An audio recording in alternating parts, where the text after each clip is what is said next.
Si o tātou te talo. Vi ia lava o elo mātou te maha. Le atua silsili ese. Le atua oe le langi ma le lalo langi.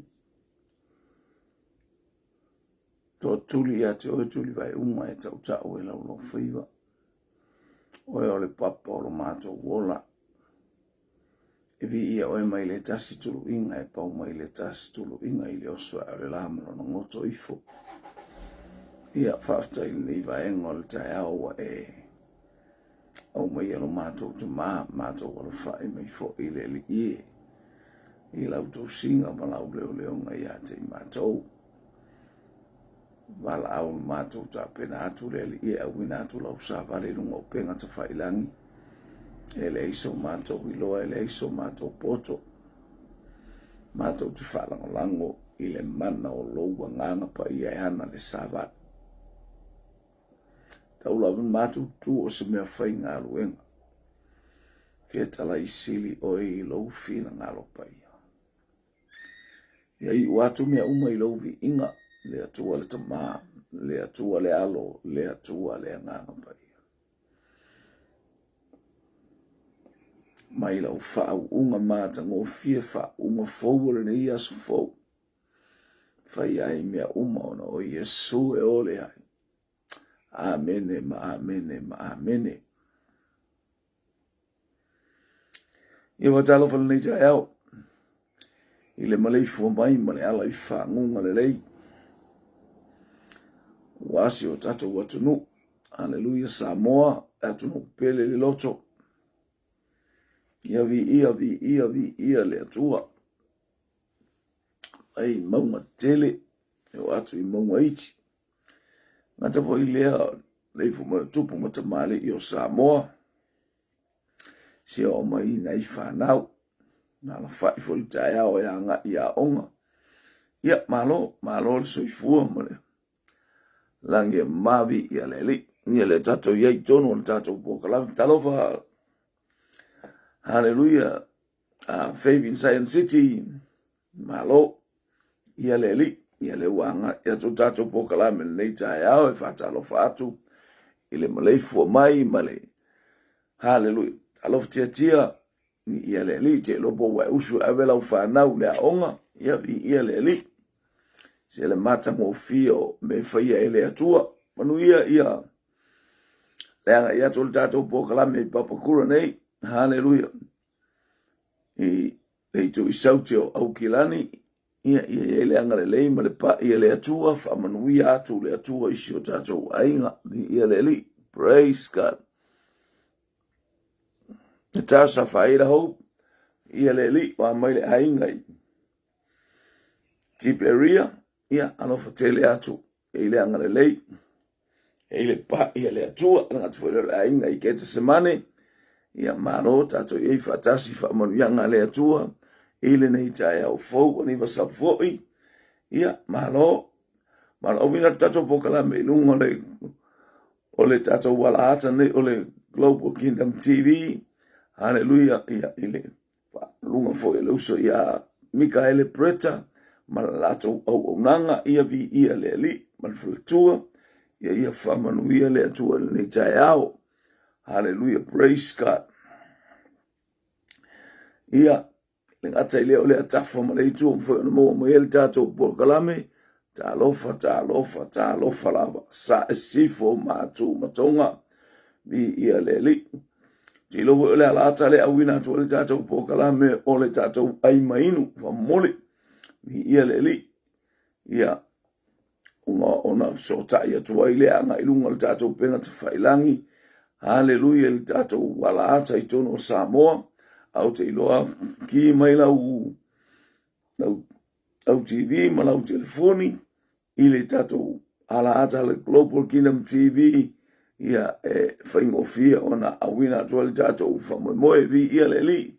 Ia le anga lima le pa ia le atua nei tai au si o tato inga. Ia, tan whaimele nei tai au te ilo le ua tale. Ia tān fitu ia teim tonu leo tā pena na ita miti lea onga. Ia vi ia le li. Ia ua ia ifoi. Hallelujah. Tawangiangi mai fo manuru o New Zealand la tobio. Ia e anga le lava le atua. Tuspa ia, hallelujah. Fasoa ni tae au tato pokala me tutu lima le afi. Hallelujah. Salama mua. Ia le lau a matatu ai. Ia ole FIU mua e o le ono. Ia le atua e awala atua ai se fe au. Ia le li. Amu ia le tangata e le savali le filifilinga e a mio le anga. E le tu fo o ia i le ala o anga sala.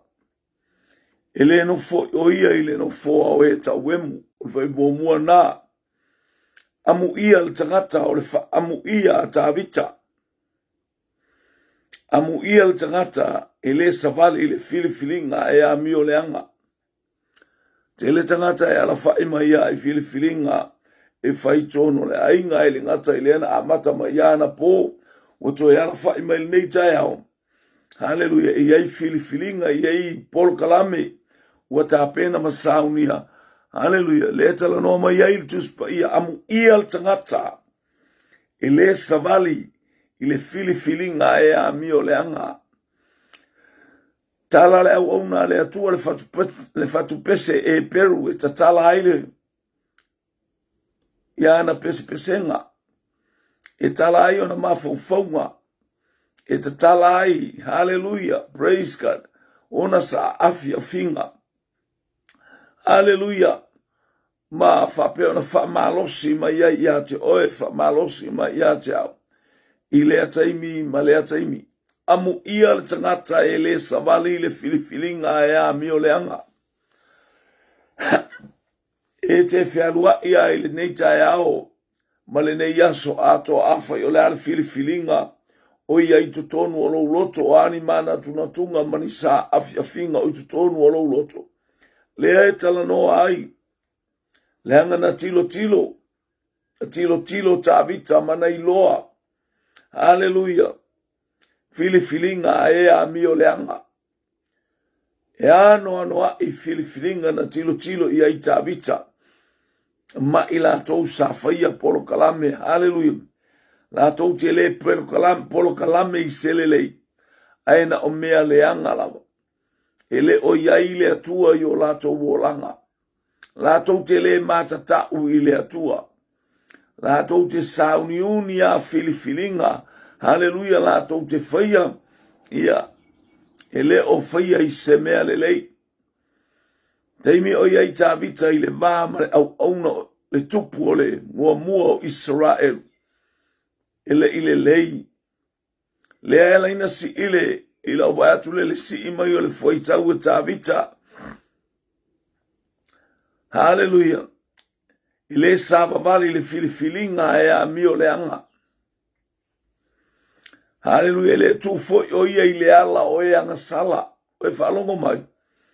O e tau maua mai lo uso lo utua fine. Tu i le ala o e anga sala. E te le a tangata e tutu. Hallelujah. E te le a tangata o filifilinga i o lato loto.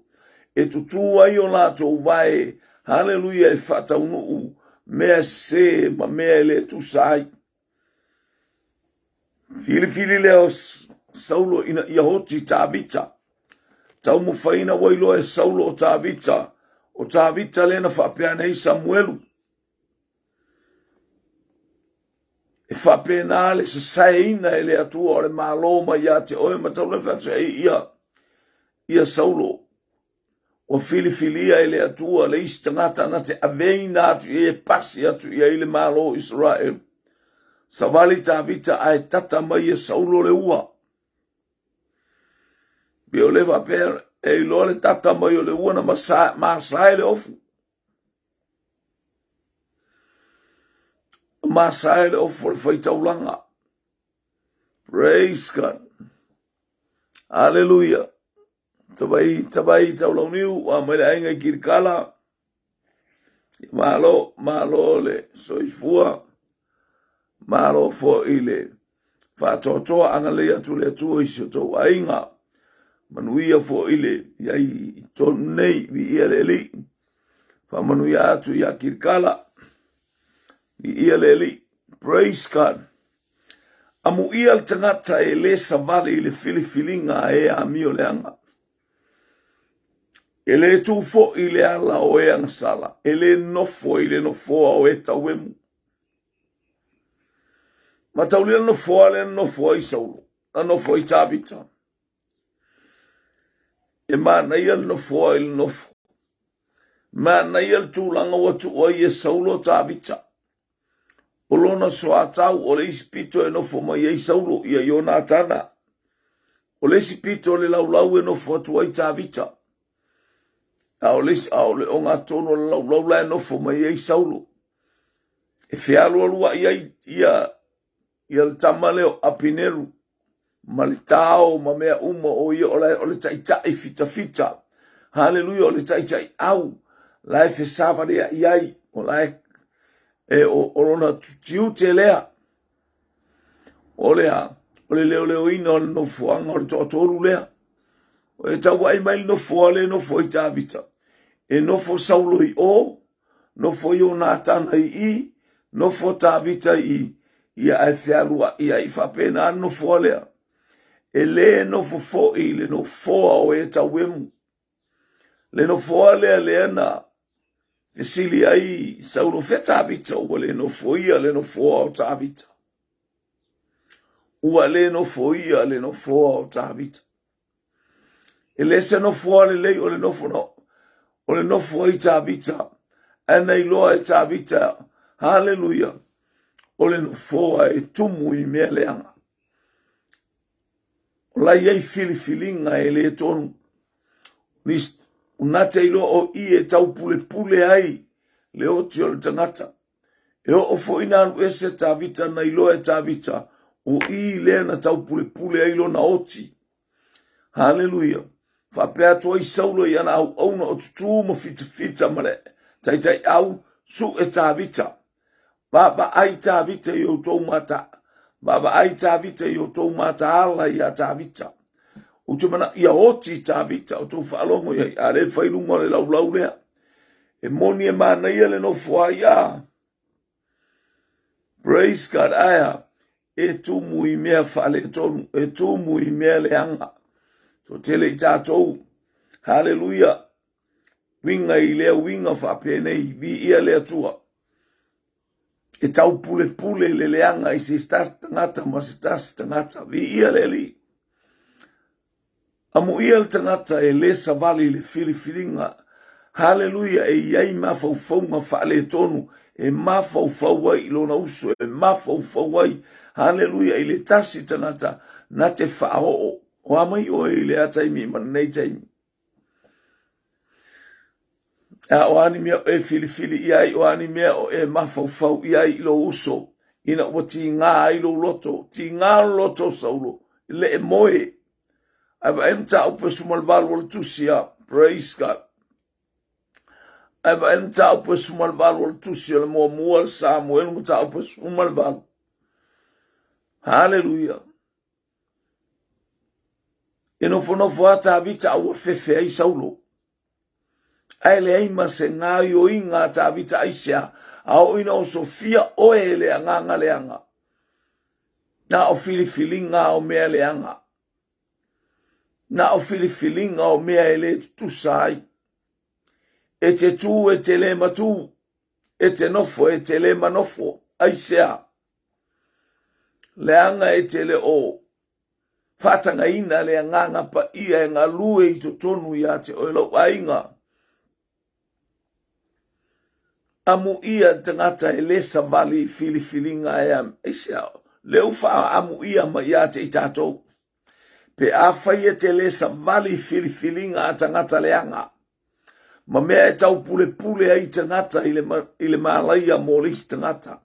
E tau pule ai tangata ina i on lato wha o LIMA. Ma o lato whaia ni mea leanga i lesi tangata. Tangata o tino. Savali ai ai filifilinga a le tino. Filifilinga le a mio leanga. Deua au maili au amu ia oe. Amu ia au. Amu ia societasi. Hallelujah. Praise God. Hallelujah. Talofa e perona vi ia le ali. Wa mai le ainga he perona. Amu ia o tau te ala fa i mai nei tae au fa longo le upua le atua. Io e o tangata ele savali le filinga e a mio le anga. Whaftai atu isu tatou ainga vi ia le li. Ala fa il tae au ki le waesele mata i o le fili. Le savali le filinga e a mio le anga. E ala fa ia ki mai lana porokalame mababa yatu ile atua. Haleluya mole manuia. Mole lelei. Haleluya. Ele tu ile ala o anga sala e mafaufafua ilona tua oi mafaufau ile stangata. Ina ia faale tonu ai. Ni ia leli. Aya. Amu ia oe. Amu ia au. Amu ia ita ua. Haleluya. Praise God. Tate ala fai maitasa ili leli. Tate ala fai maitafa malosi ile. Tafa malosi ma ile nganga ole tua ia te ita u. Tate ala fai maita te whaia le men fina ngalo ia ileli. O le taulongolongo e tupua ile whaatotua. Ina ia whaamanuia maile atua i ngā yo inga uma tātou te. Tātou te le tutu fo ile ala o ea ngasala. Haleluya. Esel matautia o le mesa ia i tāvita. Male tūlanga na tintile i tāvita. No fo ile no foa o e tau emu. Haleluya. Ia wa aile anga ia tu ile a onga. Ne e anga ia tu ai vai atu le e pete alu e ave si autama po le ase ngalu le ngalu enga o e iai aua e te tala noa fua e whaale anga i le istangata aua e te tala noa fua hallelujah isi awala e mafati ai hallelujah praise God le tala noanga na le tangata hallelujah ele o iai le ali ilo na loto mana fuafuanga i teimi uma praise God hallelujah Di ia leli mana ia le teimina ia le tamane o Iosefa e ala usu o na uso e pei foringa mai o lai o atu a i le ngaruenga aya na o tala noanga i mea se tala noanga ia Iosefa male tūlanga ua whaea ina i o ia e lon tama hallelujah ele ino fore lei o lato mafaufau ele ngata ina o lato le fai ngā ruenga le le yepe on sau Iosefa ta umai mea lai fai le fato anga. Hallelujah. Wa le no fo le le ai. Na o mea sea o tau mo fai. Atia. Mana ia faftai tia le usu mai maniva ma uto uma. Hallelujah. Ntasha. Ngata fo ilea ta vai. Hallelujah. O e wala fai mai le e ala fai ai le tai au. Ina maba ai ileli. Tango atu po fese polo kalame. Hallelujah. Po le water flows. Ia po le word of new life. Ia global TV, kingdom TV. Tilo atu po fea. Po pewa. Hallelujah. Ole mea ai le ai e tau mawhai le tai au. Ma le tai au. Ole a fionga le atua, vi ia le li e perfo mai Yesu, o la o mea ai o le whaia le o le fina ngalo o lo tama. Hallelujah. Ia tātou te nonof tātou o le tātou mo moi le po, e troap mai e tama se mau to tonu o tātou loto. Hallelujah. Tātou te le fili ia, i se mea whaale tonu. Hallelujah. Ai tātou te vava i atu i manu yanga le atua. I lea taimi, ma lea taimi. Vi ia lea li, praise God. Hallelujah. Ele lei lea tua i taimi umalava. Praise God. Hallelujah. Praise God. Whoa, praise God. Ele tu fo o ia, ile ala o ea ngasala. Ele no fo o e ta wemu. Mai tavi ton no foa pe o la wata o le tai au o se no foa o fafsanga i ila ua malatali o le tupu o la no fo le tupu hallelujah ile tasi tu o le foa ile me tau no fo ile tupu a nei wa awaya tu mai a ile mi kavale ile fali ali vale ina o ile sitianga hallelujah awana iloa o mea uma e mai le atua Wa whaapale ina ia malona tangata. a o fea o na uso o le fisili na e o fo i uso o tāwita. Tato wa ili teimi ele ino fono fa tāwita te uon o mai ilo fua lea. Hallelujah. O le no fua e tali ai le mana onga. E tali ai le mana onga. E tali ai le ngā luenga sa whaatino le tangata. O lau whaatinonga lea o feo ia uso o tāwita. O lai tala noa. O lai tala noa i mea se.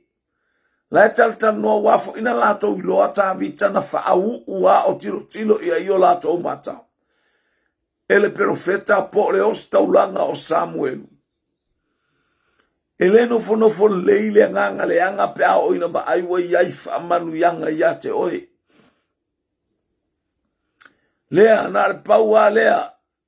Lea miloma e tāwita filifilinga e a mio le anga. Le ala o e anga sala. No foa o e tauemu. Oka. Aya. E a mai oe. Vi ia le li. E au le ia le fine ia male atali i o le atua a. E ala fai e mafau si whanau ta pena atu le aonga. E te usu whaila wiputi. Ia ta pena au fuafuanga. Hallelujah. Ha whai foi o iai se tulanga i mea tau. Se eleni. Hallelujah. E toa le ia alo wha moe moe aisea. Le anga o lo soifua lo watua. O lo soifua, hallelujah, praise God. O lo soifua lo tama, hallelujah. O ile langi o ia na te au mai, hallelujah. O ia na te au mai ala upakeki mata ngofia mo le aso. Eu vatu tala le istama o Josefa. E o le awali ia e ngā lue, e le o le lei. Aya.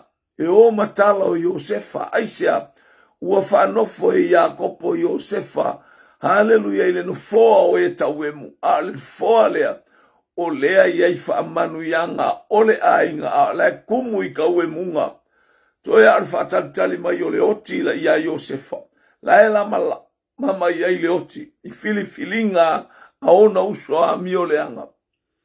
Pe ua vea mano foa e no foa i, a o se no foa e ba ai ele ainga ma whaamanuia ai lona tamae pe ona so ilona ofu ia o le ofu le ua matua whaale tonua ia Josefa i le vā mono usaisa le anga o le ofu e whai asina tau ngā pe a ofu i se tangata o le ofu o le unu o le ainga ia ai pito i la ititi a Josefa. Hallelujah, praise God. Tamaitia e to lua o Josefa ma penia mina e lai tia ia tamaitia i le ai. Ale ua vea, hallelujah, le alofo o tamaloa i lana whanau. Le alofo o Iakopo i a Rasela. Le ua wava aia ia fuafuanga. Wava aia ia mea uma. Ele ngata i lea o le nofo mai o Josefa. O le tangata mataala.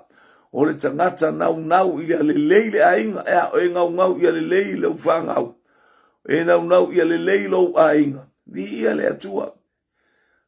Selmana i olo wala whai mai tai au ta mafuta mtato mafuta le nei tai au.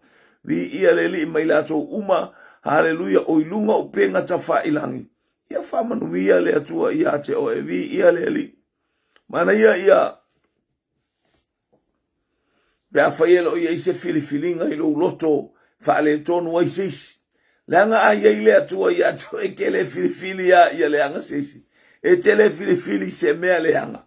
E te le filifili se mea whaale tonu aia. E te vava ai le whaasavalinga o mea uma. Hallelujah o le vaiaso o le aso lua nei o le vaiaso. Tilo anga i le pokala mea le atua i le aso lulu. O atu lau va ai i le aso fraile. Hallelujah, malau fuafuanga i le asto nai. Hallelujah, praise God. O se mea oli ai lo loto i lo usfa i le taiao, ma le taiao. Hallelujah, o le atali i ma le afine, o le tu amu ia le tangata e le savali. I le filifiling, o le faa amu ia, aisea, e mamalo na loto. E mamalo na loto. e fia lama ia e baba ai ia ile atua ia fia lama oe ia Yehova ona faia le Yehova o mea uma e mana o ia ilo loto. Hallelujah. Esele le iloa mamau mai e tāwita o le o langa o le tangata e savali le filifilinga e a meo le anga o lai wha amu ia langa o langa ia le wha amu ia e a mata ia te ia e a mata ia te oe a mata tu fo il whaifia amu ia tangata ke ele a wete mafau ele mafau lama ia ile atua ma le wha savalinga o ngā ruenga uma o le vai aso. Aile ngata ile olona loto faftai filfilinga e a mio lelei le a oina ele savali ile filfilinga e a mio le anga o lo lava loto te ala fa ia oe o uma fo i salu le la au pe tia Maria e kala na la au ia aniva ia hallelujah e wa olana tama i me lelei vi ele tua Faftai mo na i tamaiti whaonga mai lunga o penga ta whailangi vi ia le ali o le maua lunga lea ma le babai atu. Hallelujah. I alo mo whanau le ekalesia. Alo mo whanau. Hallelujah. Ina ia iai whaamanu ianga le atua. Na atou te sava vali manga i atu i lea onga. Ia o iai le whaamanu ianga le atua e leo e le atua i la atou. Ayo lato ngā ruenga ma mea uma lato te iai. Tono o lea onga vi ia le li ia lato mata upu ma mea uma. E whaingo fie mea uma. Mo leise mea o toi whaingo fie. Aya e whainga tā, aya e whaingo fie ia te i tātou. Yo oi mea tātou te vai e patapata tū mai. O ai tu ai ngā misa isi a inga. Mea e to tupu whaalave aya. Na alo wa ia tu amalo loto whaftai i le atua. I mea umala. Amu ia tangata e le savari le filfilinga e a mio lea.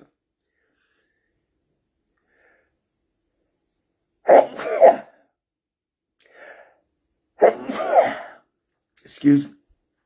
Yeah. Wa matan saung malulu. No, ine ia ni usila ya la fa ia ele ala fa se bevela ya la fa ia ele malulu. Jo stai mi ole uli ia ba. Mau fo isi. La ule le ole ma fana ia le atua. Praise God. Ya ai. Ya la fa ia ele fia ile le sa kan pele saba. Ai tato te ma fo pe va fena fa soa. Pe va fe un tato. Ya wina tu le pokalame.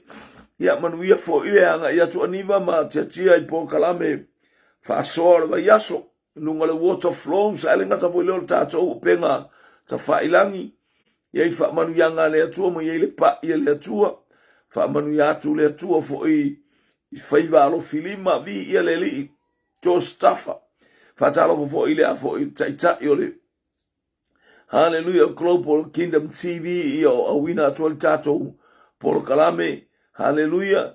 Ia ele vai ngofia fo ninga ruenga. Ia patu e ia la e avatu ia I lunga ole. Ia la fa mai fo ile au ona. Hallelujah. Olo ia fo I awina tu ia I lunga ole. Ole tato Paul Kalame I lunga ole WONL. Ole word of new life. Hallelujah. Ni ia leli ia awina I lunga ole. La lata fo ia le YouTube ina ia ile angale le o le atua ma ia ile pa ia le atua ia lan tasia I tatou ma so staff o le langi faina maua mai ai mai se tatou watu no upele o Samoa ai ke le a para langi la ko la unga fo ila to ia mo la to tangata ia o tatou mo fo se fa pa langi po se fa li wing on nei pokala me vi ia le atua ia Ia leli esel mana iore lele ayo se filifilinga le fa amu ia tavita zole amu ia tangata ele savali ngai anoa I filifilinga leanga o ala tutu wai tangata hallelujah tutu ama tal noa ele o tal noa ini mele lei e tal noa ele tal noa ile atua a ele tu fo yo ia ile ala o e anga sala. Hallelujah. Ele no fo yo ia ele no fo o e ta wemu. Ele amete se valiveliane faitala tangata ia te oe. Aya. Ala e vivi ia lo loto ile manuia o e mai le tu ai baba ya tu a kiri inga e mangui o le la kiki o kala. O le la kiki fo inga o mangui o kala le anga kanga kai fa ia oe. O le la titi fo ina fa manu ya ga. Ia so le swa ibulea. Praise God. Ai nau o ia ile tu la fono ale lea. Leva kuai o le mea tala tovia. Hallelujah, ele tu ile ala o yanga sala ile filinga ele nofo ile ala o yanga sala ile tu ele nofo ile nofo o e tawemu ia nga a ai falongola le matanga tale fai oi oi. Hallelujah. Ai nau o ia ile tu la fono aleli e ma fau fo o ia ilana tu la fono ile ao ato amarepo. Ele au le lei a. Le au le lei o me tato te tapa e me tato fa longo. Tato fa soa. Hallelujah. Ile mata ngofia o le atua silisili ese. Fa nga ai tato. Yo ai tato e manatu ma ile atua mfai tato matangata.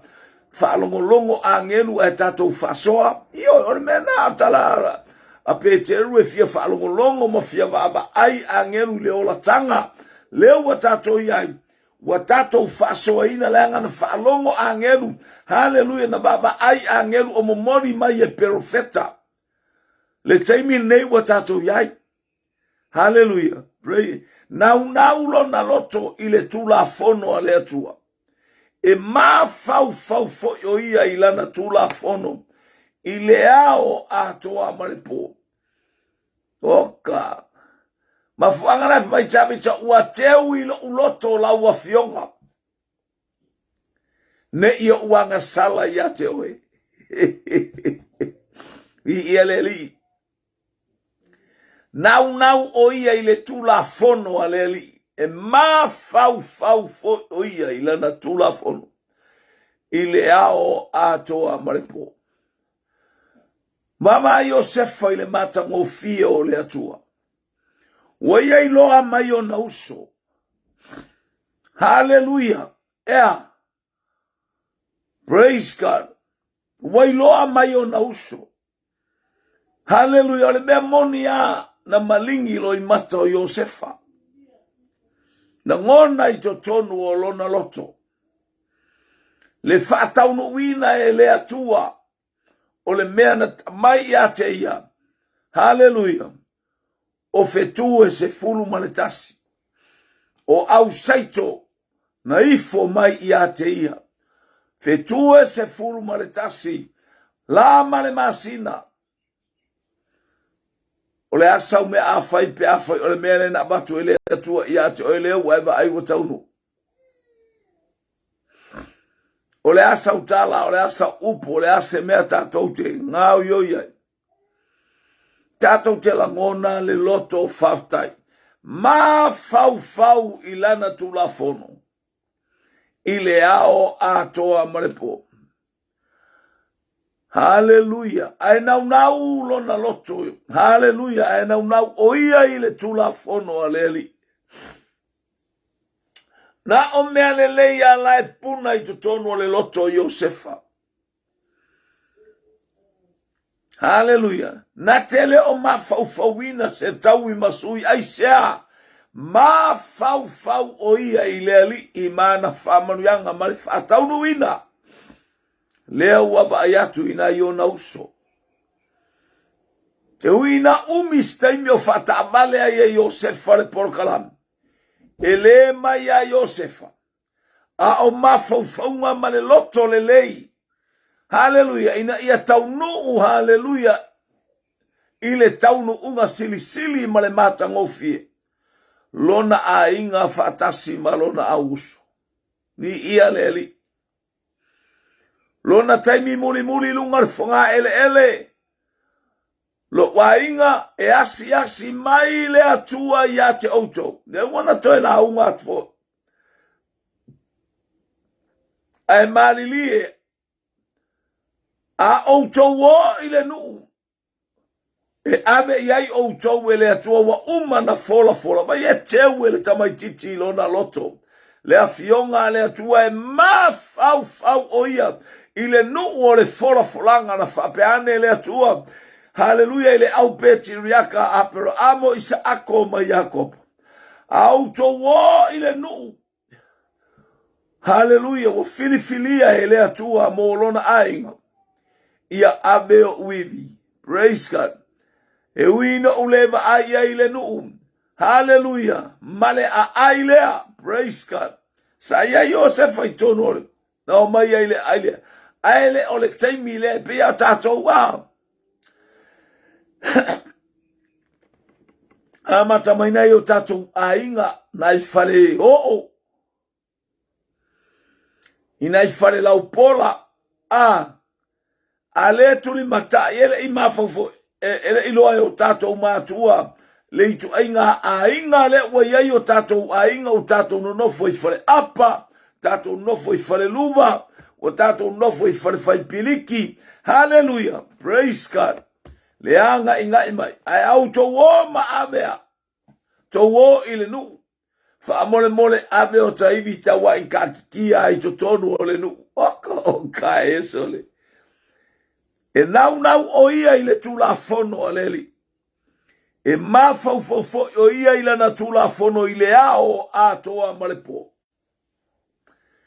na o meale ya yo o mai ya cha pe atato fatanga ina le atua ya FIU i totonu o tato loto. Hallelujah, le jayao, le aingo le atua, praise God. Whalongo mai le FIU pule, mesen mana yo mena unau le loto. E pale ni ame uma, e le vapele inchinga. Le ya inchinga tato, e oliva ayo matake vaya ku me fai mai kangaka. E makua i ivi o maka, vi ele tu ai fama faraina i tato. Hallelujah. Mo tato langona mea matango fie male silsiles. Ina ua tato fatanga ina le nganga o le atua nga lue i tonu ya te i tato. Fa in tato faso atu vi eleli. Fa i pule ai tonu. O ia fo i e fa pei o le la au e toto i taf ane o vai tafe. Ia weba aila ia ile. Hallelujah. E fua maiona fua iona lava tau. E leto ulu fo iona lau.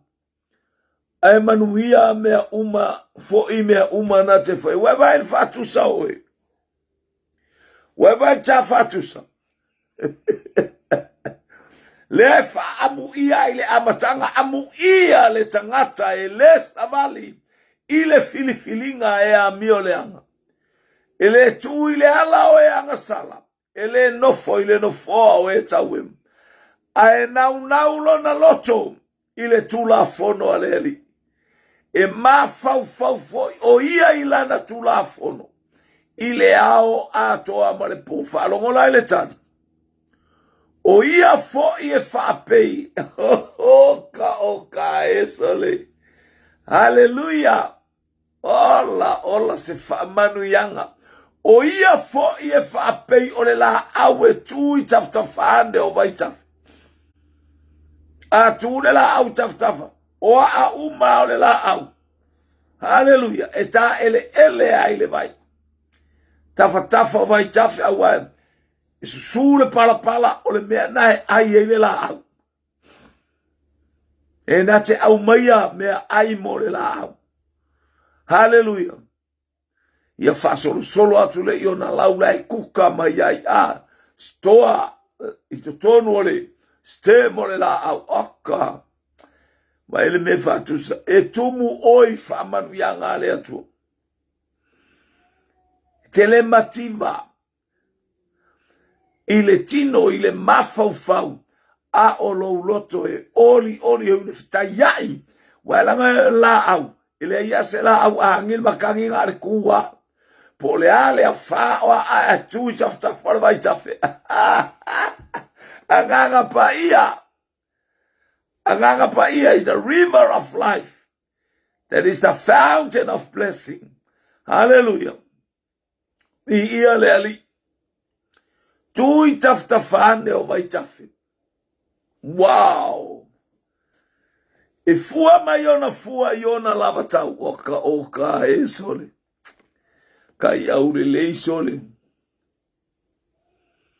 O ia fo ie whapei o le la au e tuto I taftafane o vai tafe. Ma ailo la au la e tū le me ia I le anganga pa ia. E fua mai ate o ele alofa le te o mai Yesu e taf e mai vai e tele. Aisea, ele ngata ina langa la e whaasu su le la au e le anganga pa ia. Le la au fa le anganga le wo o ia I whiau. Hallelujah. Whaasu su. Hallelujah. Amu ia e ave ia I le wha amu ia. Ele tu ele kule la aule le filfilinga e a bioleanga. Aya, e ai fa manuianga mai le langi. E peiona totoa I fo le sau mai le langi. Hallelujah. E fa su ai le fonga ele la Isaia.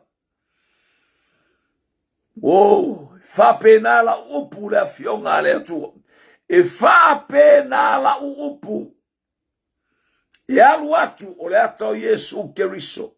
O le upua le atua. E anga isa e anga isifo. Matu matonga.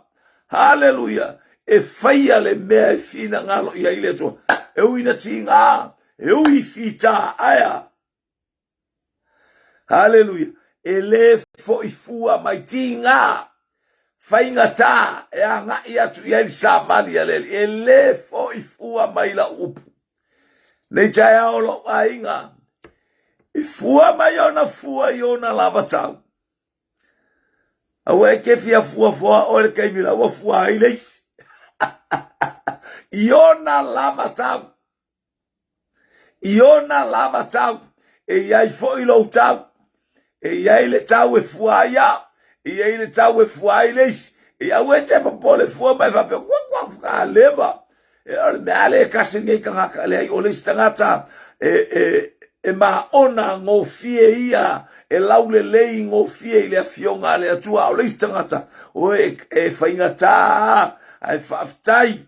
Hallelujah. O lai falongo longo ile fionga e fua maiona fua iona lava tau. There's a special season. Hallelujah. E ia le tau fapitoa mo le tangata. Ai a o lo la ina tu la I man tangata le ke fai isa ko fi wa fa ko mo fi wa fo mai lo tu spaiera ngo Yesu le fa ia le o Yesu na feta la mai ta pu e ai. Hallelujah. O ena mo ai fai ma muri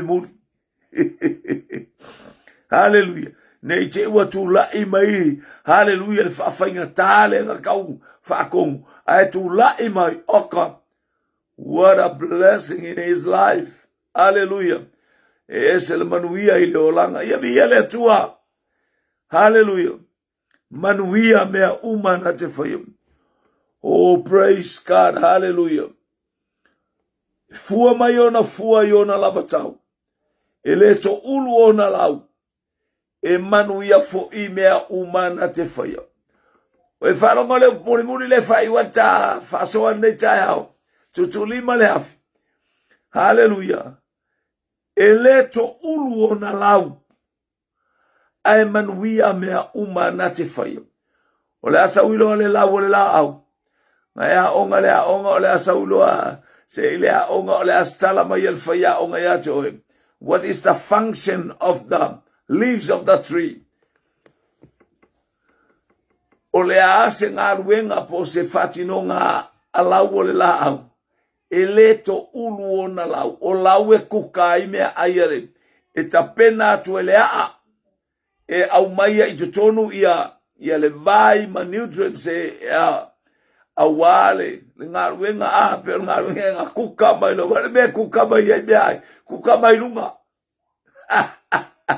taia ile malama fatas ile malama maile langi ia na ngaioi mailea haleluya ea e kuka mea aia la awaka vi ia le tu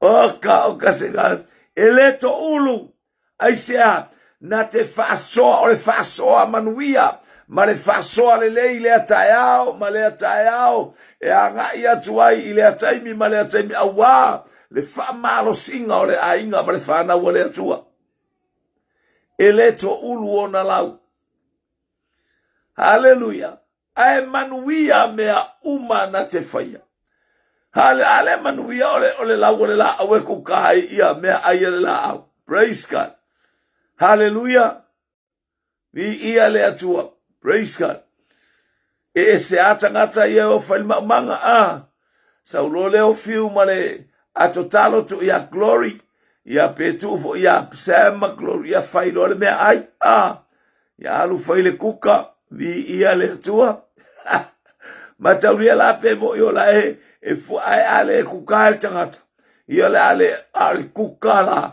oka fia tausa sami ubai eleto ulu fo yo na lau ai manuia mea uma na te foi na fatino e keriso mea uma o mea uma lama e anga ia keriso e manuia ai itato haleluya ua nofo nei le tuta matau o le atua le mafai ona abeseina e se tasi le mamalu o keriso ua faapale iai ma faau iai alona tamama lo tatou tama o ile langi faamanu ianga haleluya o mea uma e ala ile suafa o Yesu Keriso e manu ia fo i mea uma na te whaia na ia whatatia le ala fua ma le ala tu mo oe mo au ta te malolosi ai ma pupula o ta mata whaale nganga ia ta ilo le langi ua manoa o lo whatali mai mo oe tama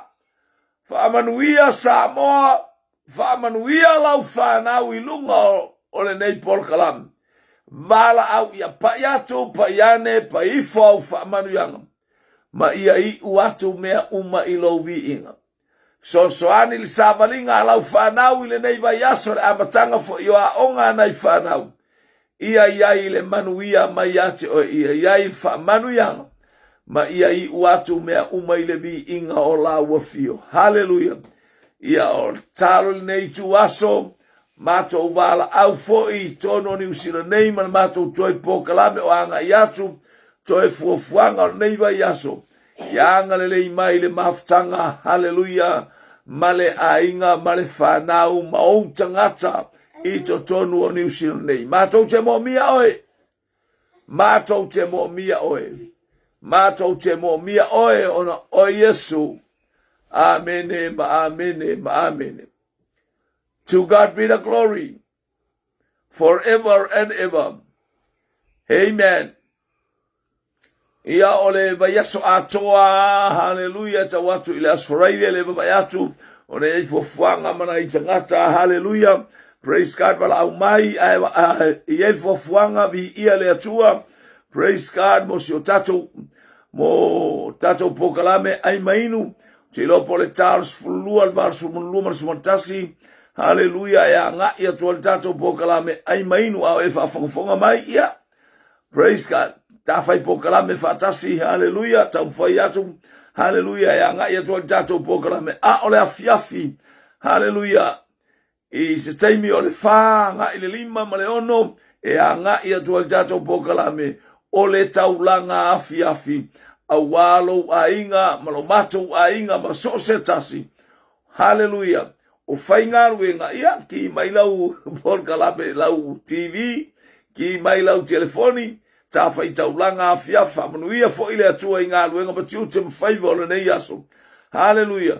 Le ase fuafuanga ia wha manuia atu le atua i le urufafo, ma le urufale le ngata i le sausau wala uma, o iai lana whanau i le mana o le toto le tamai mamoe, o Yesu Keriso.